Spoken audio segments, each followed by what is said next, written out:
వాగ్దేవి జ్ఞానామృతానికి సర్వులకు స్వాగతం. ఈనాటి సాయంకాలం 4 మంచి మాటలు చెప్పాలనే ఉద్దేశంతో అందరి ముందుకి మరోసారి వస్తున్నాను. నేను చెప్పే దాంట్లో కానీ చెప్పబోయే దాంట్లో కానీ తప్పులు కానీ వేదార్థాలలో దోషాలు కానీ ఉన్నట్టయితే పండితులు జ్ఞానులు నన్ను మన్నించగలరని భావిస్తున్నాను. దుర్లభం స్వామి పుష్కరిణీ స్నానం. దుర్లభం స్వామి పుష్కరిణీ స్నానం. దుర్లభం సద్గురో పాదదర్శనం. దుర్లభం సద్గురో పాదదర్శనం.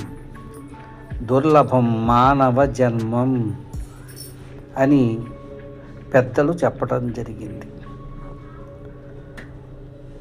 మానవ జన్మ అనేది ప్రకృతిలో సృష్టిలో ప్రత్యేకించి ఏమీ లేదు. 84 లక్షల జీవరాశులలో మానవుడు కూడా ఒక జీవి మాత్రమే. దీనినే సైన్సు మనిషిని జంతువు నరవానరంగా పోలుస్తూ హోమోసెపియన్స్ అని చెప్పడం జరిగింది. ఇటు సైన్స్ చెప్పినా అటు వేదం చెప్పినా మానవుడు కూడా 84 లక్షల జీవరాశుల్లో ఒక జీవరాశి మాత్రమే. దీనికి వేదం ఏం చెబుతోందంటే ఆహార నిద్ర భయమైథునంచ సమానమేవా పశుభిర్నరాణాం జ్ఞానం నరాణామధికో జ్ఞానేన హీనః పశుభిర్సమానః అంటుంది. అంటే పుట్టడం, పెరగటం, ఆహారాన్ని ఆరగించటం, సంతానాన్ని పొందటం, వార్ధక్యాన్ని అనుభవించటం, మరణించటం ఇవన్నీ కూడా 84 లక్షల జీవరాశులతో పాటు మానవుడికి సమానంగానే ఉన్నాయి. మనము పుడుతున్నాం, మనతో పాటు ఒక కుక్క పిల్ల కూడా పుడుతోంది. మనము తల్లి దగ్గర పాలు తాగుతున్నాం, కుక్క పిల్ల కూడా తల్లి దగ్గర పాలు తాగుతోంది. మనము ఆహారం తీసుకుంటున్నాం, కుక్క పిల్ల కూడా ఆహారం తీసుకుంటోంది. కొంత పెద్ద అయిన తర్వాత మనము పిల్లల్ని కంటున్నాం, ఆ కుక్క పిల్లల్ని కంటోంది. ఆ తర్వాత మనం వార్ధక్యం అనుభవిస్తున్నాం, అది వార్ధక్యం అనుభవిస్తోంది, అది మరణిస్తోంది, మనం మరణిస్తున్నాం. మరి తేడా ఏమిటి ఇక్కడ? ఈ 84 లక్షల జీవరాశుల్లో లేనిది మానవుడికి ఇవ్వబడింది ఏమిటి? జ్ఞానం. జ్ఞానం అంటే తెలుసుకోవాలి అనే తపన. దేన్ని తెలుసుకోవాలి? ముందు తనని తాను తెలుసుకోవాలి. వేదం ఏం చెబుతుందంటే దేవుడి గురించి తర్వాత ఆలోచిద్దు కానివి, ముందు నిన్ను నువ్వు తెలుసుకో అని. ఎందుకంటే దేహమే దేవాలయం, అందులో ఉన్నటువంటి జీవుడే పరమేశ్వరుడు. ఎప్పుడైతే పరమేశ్వరుడు అనే శివుడు దేహాన్ని వదిలి వెళ్ళిపోతున్నాడో, శివం అంటే శుభం, ఎప్పుడైతే శుభంకరుడైన శివుడు వెళ్ళిపోతున్నాడో అప్పుడు మిగిలేది శవం. మరి ఈ శవానికి జ్ఞానం ఉంటుందా? ఉండదు. కాబట్టి శివుడు నీ దేహంలో ఉన్నప్పుడే నువ్వు జ్ఞాన సముపార్జన చేయాలి.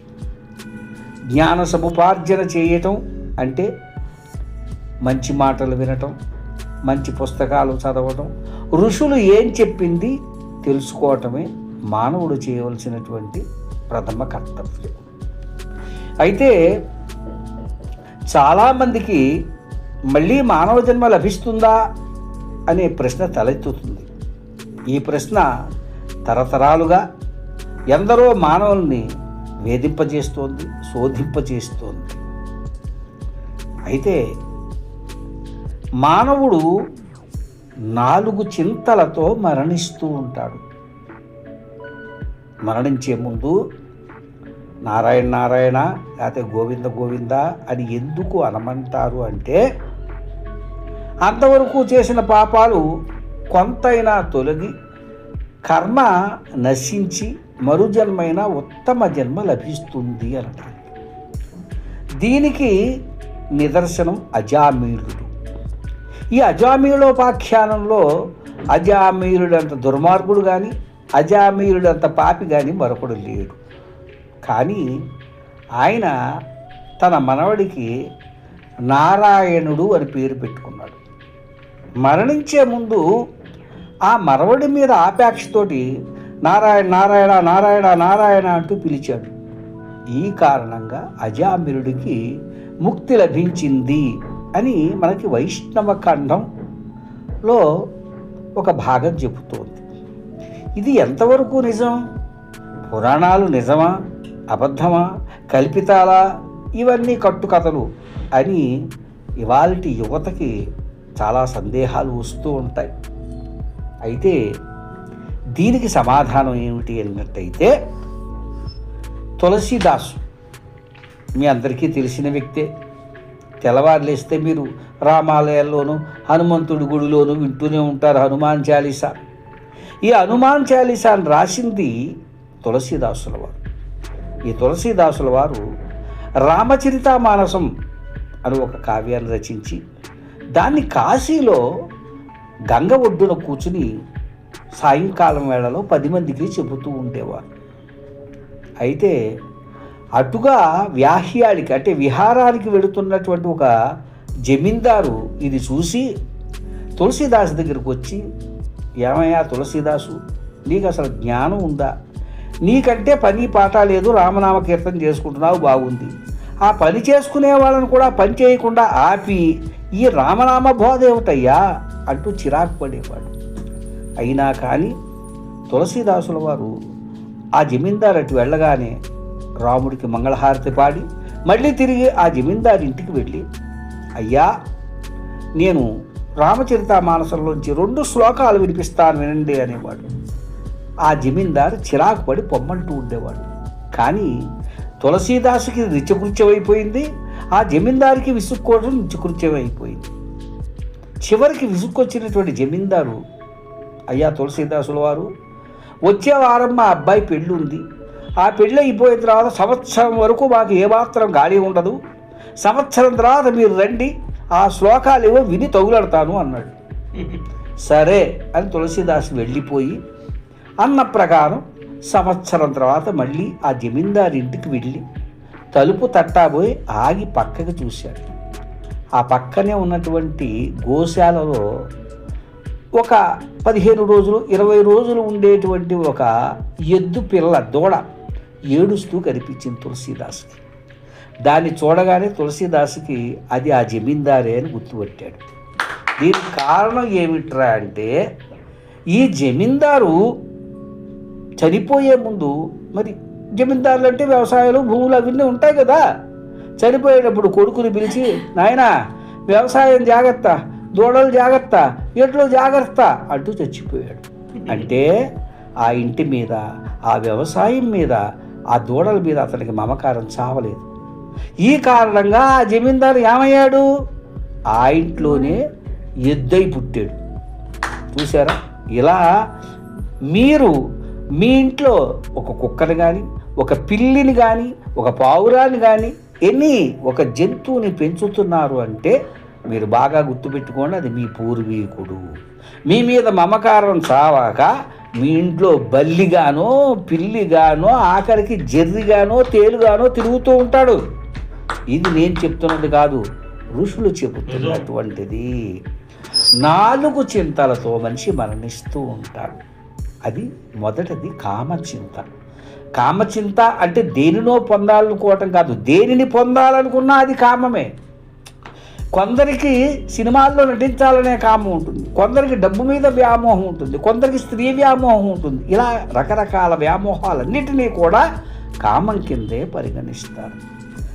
అయితే ఈ కామవాంఛతో ఎవరైతే, సర్వసాధారణంగా ఇవి ఎక్కువ స్త్రీలలో ఉంటాయి, చనిపోతారో వాళ్ళు వేశ్యలుగా జన్మిస్తారు, లేకపోతే విటులుగా జన్మిస్తారు అని వేదం చెబుతోంది.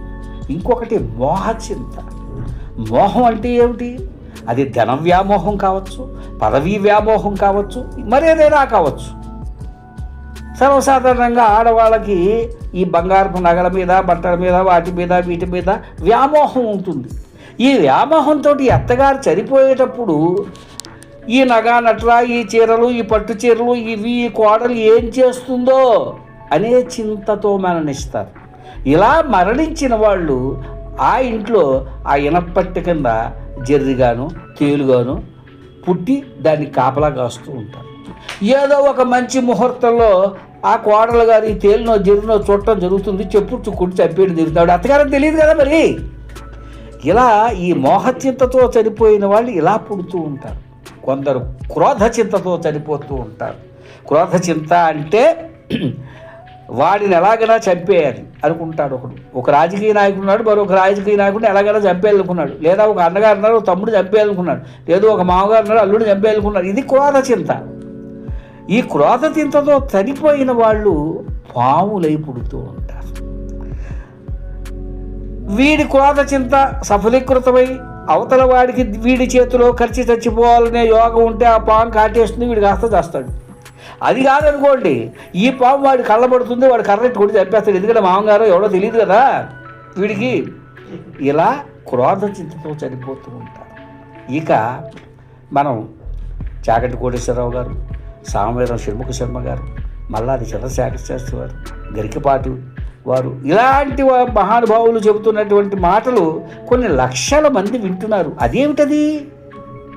వీళ్ళు కూడా మనలాగే పుట్టారు కదా, వీళ్ళు కూడా మనలాగే పెరిగారు కదా, వాళ్ళు చెబుతూ ఉంటే మనం వినటం ఏమిటి, వాళ్ళకున్న జ్ఞానం మనకు లేదేమిటి అని ఆలోచించినట్టయితే, ఇలా ఎవరైతే గురువులుగా ఎంతో కొంత బోధ చేయడానికి పుడతారో వారు చనిపోయే ముందు ఏ చింతతో చనిపోయారు అంటే భగవత్ చింతతో చనిపోయారు.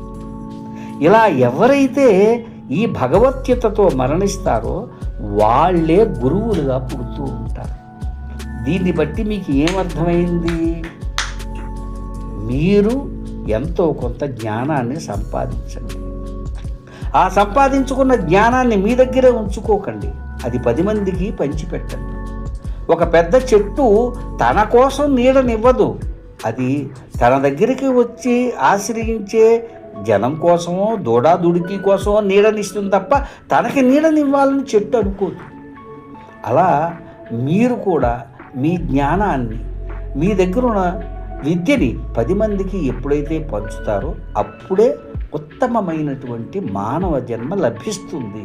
అంతే తప్ప చచ్చేటప్పుడు కూడా నా మనవలు, నా కోడళ్ళు, నా కూతుళ్ళు, నా ఆస్తి, నా ఐశ్వర్యం అని చనిపోయారనుకోండి, ఆ ఇంట్లో దగ్గరే కుక్కో పిల్లో అయి పుడతారు అంతే. అయితే ఇక్కడ ప్రతి మానవుడు కూడా, ప్రతి జీవి కూడా నేను, నాది అనుకుంటుంది. మీరు మీ దగ్గర డబ్బో ధనమో ఇంకొకటో దొంగలు దొబ్బుకుపోతే పోలీస్ కంప్లైంట్ ఇవ్వడమో మరోటో చేస్తున్నారు. మరి నా ప్రాణం అనుకుంటున్న ప్రాణం పోతుంటే ఎవరికి కంప్లైంట్ ఇస్తారు? అంటే ఇక్కడ మీరు గ్రహించవలసింది ఏమిటంటే ప్రాణము మీది కాదు. గయాం త్రాయతే ఇది గాయత్రి అంటే గయలు అంటే ప్రాణాలు. ఈ ప్రాణాలు ఎప్పటికప్పుడు దేహాన్ని విడిచి వెళ్ళిపోవాలనుకుంటాయి తప్ప దేహంలోనే పర్మనెంట్గా ఉండిపోవాలి అని ఆశించం. అయితే దేహికి సర్వసాధారణంగా తన దేహం మీద మమకారం ఉంటుంది. ఒకప్పుడు కాశీలో ఒక గురువు గారు ఉండేవారు. ఆయన కర్మ విశేషాన మరణిస్తూ తన శిష్యుల్ని పిలిచి, బాబు, నేను చేసినటువంటి పురాకృత సుకృతం వల్ల నేను ఒక పంది కడుపున పుట్టబోతున్నాను. అయితే నాకు ఆ పంది శరీరంలో ఉండటం ఏమాత్రం ఇష్టం లేదు, నేను పుట్టగానే చంపేయండి అని చెప్పి ఆ పందుల వాడి పేరు. అయితే గురువుగారు, పందికి 10 పిల్లలు పుడతాయి కదా, మరి వాటిలో మిమ్మల్ని ఎలా గుర్తుపట్టేది అంటే, నాయనా, నా నుదుటి మీద ఒక తెల్లని మచ్చ ఉంటుంది, దాన్ని చూసి మీరు కొట్టి చంపేయండి అన్నారు. సరే అని చెప్పి ఈ శిష్యులు ఆ పందుల వాడిని తీసుకొచ్చి దాన్ని, గురువుగారు మరి ఆ పంది కడుపులో ఉన్నాడు కాబట్టి ఆ పందిని అత్తారు బత్తంగా దాన్ని జాగ్రత్తగా పెంచడం మొదలుపెట్టారు. ఓ శుభముహూర్తాన్ని గురువుగారు పుట్టాడు. పుట్టగానే కర్రలు తీసుకుని శిష్యులు అందరూ దాన్ని చంపేపోతా ఆగండిరా, ఈ దేహం కూడా బాగానే ఉంది అన్నాడు. చూసారా? అంటే దేహికి దేహం మీద మమకారం చావదు. ఎప్పుడైతే ఆ మమకారం చనిపోతుందో అది దేహాన్ని వదిలి వెళ్ళిపోతుంది. ఇటువంటి కొన్ని మళ్ళీ మంచి మాటలతో మళ్ళీ రేపు కలుద్దాం. స్వస్తి స్వస్తి ప్రజాభ్యాం పరిపాలయంతం న్యాయేన మార్గేణ మహిమహేష. గో బ్రాహ్మణేభ్యో శుభమస్తు నిత్యం. సర్వే జనా సుఖినో భవంతు.